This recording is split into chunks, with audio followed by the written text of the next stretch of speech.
Understanding ADHD or Attention Deficit Hyperactivity Disorder. ADHD, or Attention Deficit Hyperactivity Disorder, is a neurodevelopmentally disorder that affects both children and adults. It is characterized by persistent patterns of inattention, hyperactivity, and impulsivity that interfere with functioning or development. Overview of ADHD. It is a neurodevelopmental disorder. Symptoms include inattention, hyperactivity, impulsivity. ADHD may be influenced by genetic and environmental factors. Core features of ADHD. ADHD symptoms fall into three main categories: inattention, difficulty sustaining attention in tasks or play, frequent careless mistakes, trouble organizing tasks and activities, easily distracted and forgetful, avoids tasks requiring sustained mental effort.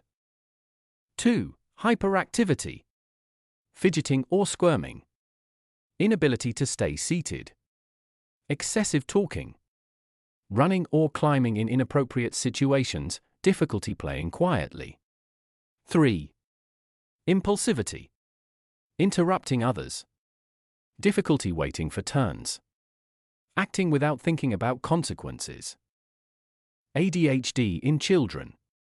Children with ADHD may have the following characteristics: struggle in school due to attention issues, have trouble with social relationships, show signs as early as age 3 years old, experience low self-esteem and emotional challenges.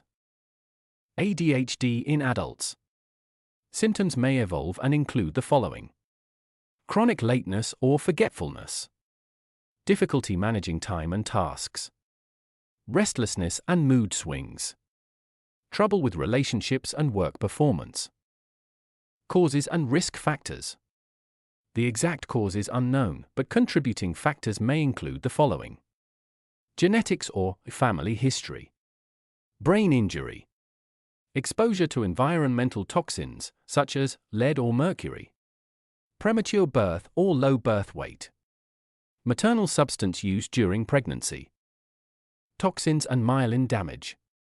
Lead and arsenic causes the following problems: degeneration of myelinated fibers, reduced axon density, delayed signal transmission, resulting in slower brain processing and poor attention regulation. Myelin sheath. The neural insulator. These are the fatty layer around nerve fibers. It speeds up electrical signal transmission. Essential for attention, coordination, and impulse control. How toxins affect the nervous system. When toxins cross the blood-brain barrier, it can disrupt neurotransmitters, example, dopamine.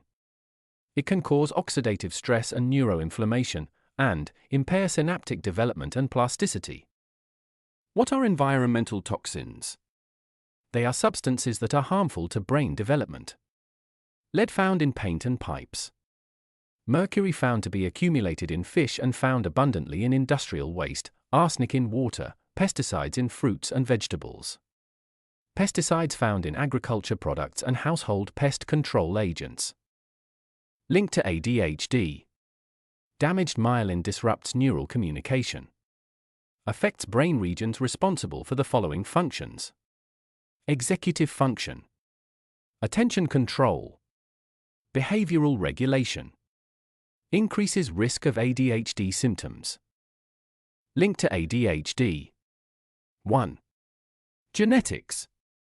ADHD has a strong genetic component. Studies estimate that genetics account for up to 74% of the risk ADHD tends to run in families. If a parent has ADHD, their child is more likely to develop it. Multiple genes are involved, especially those related to dopamine regulation, which affects attention and impulse control. However, inheriting ADHD-related genes doesn't guarantee the condition will manifest. It often depends on environmental triggers. 2. Brain injury or neurological conditions. Brain injuries, especially in early childhood, can increase the risk of ADHD. Traumatic brain injuries, even mild ones, are linked to a higher likelihood of developing ADHD symptoms for up to 10 years post-injury. Infections like meningitis or encephalitis can also affect brain development and lead to attention and behavioral issues. 3. Exposure to environmental toxins. Certain toxins, especially during early development, are associated with ADHD. Mercury, in the form or ethyl mercury, are present in most vaccines which were administered to almost all babies during early life. Lead exposure is a major concern. Even low levels of lead, from old paint, contaminated water, or soil, can impair attention and increase hyperactivity. Other pollutants like PCBs and pesticides are also being studied for their potential impact on neurodevelopment. How environmental toxins affect the nervous system. Neurotoxicity. Neurotoxicity refers to damage to the nervous system caused by exposure to toxic substances or neurotoxicants. Mechanism of actions of these neurotoxins. Toxins like lead, mercury, arsenic, and pesticides can cross the blood-brain barrier and interfere with brain development. These substances can alter neurotransmitter levels such as dopamine, trigger neuroinflammation, and cause oxidative stress, all of which impair cognitive function and behavior. 4. Premature birth or low birth weight. Babies born prematurely or with low birth weight are at increased risk. These conditions may affect brain development during critical stages. Premature infants often face complications that can influence neurological outcomes, including attention regulation. 5. Other risk factors. Parental mental health. Children of parents with mental health conditions may be more vulnerable. Family environment. Stressful or chaotic home environments can exacerbate symptoms but are not direct causes. Central nervous system development. Disruptions during key developmental windows may contribute to ADHD. Impact on the myelin sheath. What is the myelin sheath? The myelin sheath is a protective layer around nerve fibers that speeds up electrical signal transmission. It's essential for efficient communication between neurons.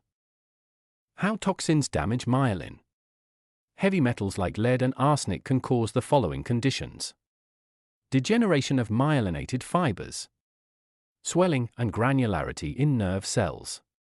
Reduction in axon numbers, leading to slower signal transmission. This damage disrupts the timing and coordination of neural signals, which is critical for attention, impulse control, and executive function, which happen to be the core areas affected in ADHD. How toxins damage myelin. Heavy metals like lead and arsenic can cause the following conditions. The timing of these events or effects is important in determining whether it results in ADHD or otherwise. If it happens in the right window of organ development, the effect risk is higher. This is particularly true during fetal development where the organs are under rapid development. It also is more risky during early childhood as the organs and the brain is still developing actively. During these stages, myelination process is ongoing. If it happens during early childhood, it may end up in long-term structural changes. Neuropharmacological effects of Nisstex. How Nisstex helps ADHD and autistic patients. Nisstex has anti-anxiety effect. Thymoquinone. Major component of Nisstex. Balances neurotransmitters in the brain, similar to some anti-anxiety medications. Thymoquinone can reduce cortisol levels, which helps lower the body's stress response. Serotonin and GABA pathways. Nisstex may increase serotonin levels and enhance GABA activity. Both serotonin and GABA are crucial for maintaining mood stability and promoting relaxation. Anti-inflammatory effects. Chronic inflammation is associated with anxiety and other mental health issues. Nisstex anti-inflammatory properties help reduce inflammation markers, contributing to its anxiolytic or anxiety-reducing effects. Antioxidant properties. Nisstex is rich in antioxidants, which combat oxidative stress. Oxidative stress is linked to anxiety and other mental health conditions. By neutralizing free radicals, Nisstex supports better brain health and emotional stability. Thank you very much for your kind attention to the video. Hope to see you again in other videos. Thank you.